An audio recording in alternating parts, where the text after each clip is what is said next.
Температура до 40 градусов, слабость, снижение аппетита, охрипший голос. И это не все симптомы при заражении вирусом кори, острым инфекционным заболеванием. В основном болеют дети. Источник заражения – больной человек, который может передать вирус при кашле, чихании или общении. В детскую поликлинику Назрани ежедневно поступают пациенты с признаками заражения этой инфекцией. Мы смотрим по симптоматике, то есть полностью осматриваем ребенка, слушаем, смотрим и, естественно, назначаем именно те лекарства, которые ребенку необходимы.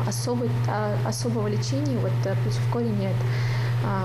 Смотрим по симптоматике. А лучшая защита – это лучшее лечение, мне кажется, и по мнению всех наших врачей, это вакцина-профилактика. Вакцинация против кори рекомендуется всем детям при отсутствии медотвода. В соответствии с национальным календарем профилактических прививок первую вакцину дети получают в 12 месяцев и ревакцинацию в 6 лет. В противокориевой вакцине содержатся живой и ослабленные вирусы. Для профилактики заболевания могут использоваться как моновакцины, так и комбинированные препараты. Прививки против кори создают надежный иммунитет, сохраняющийся более 20 лет. Также предупреждает развитие болезни. По словам врачей, в редких случаях могут возникнуть легкие побочные действия. У нас многие родители жалуются, что после прививки у нас ребенок заболел, у ребенка поднялась температура. Что касается таких моментов, температура может подняться, то есть каждый ребенок, я не могу говорить про каждого ребенка, то есть потому что у каждого ребенка свой иммунитет,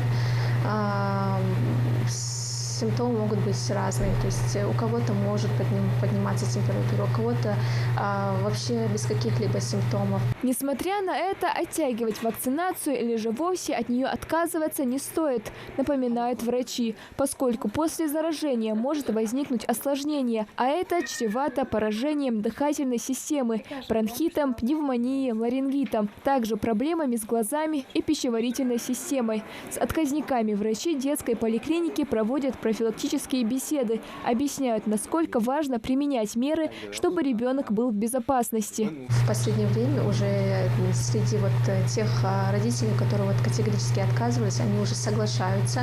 Не все, правда, но среди них есть некоторые родители, которые уже после того, как мы провели с ними беседу, разъяснительную беседу, они уже после этих бесед они соглашаются. То есть ярых таких отказников у нас нет. На сегодняшний день по региону проводится профилактика от кори не только детей, но и взрослых. Число подлежащих вакцинации составляет более 7 тысяч человек, из них свыше 5 тысяч детей. Очень много детей привитых, поэтому сейчас заболевание чуть снизилось у нас, поэтому мне бывают редкие мои мамочки с участка, они раньше было очень много звонков, сейчас их намного меньше стало. То есть заболевание уже потихонечку уходит. Типичное проявление кори – сыпь, результат размножения вируса в кожных покровах. При малейшем подозрении на развитие болезни следует незамедлительно обратиться к врачу. Это важно не только для скорейшего оказания помощи, но и для принятия противоэпидемических мер. Малика Измайлова, Джамалил Султыгов, Новости 24.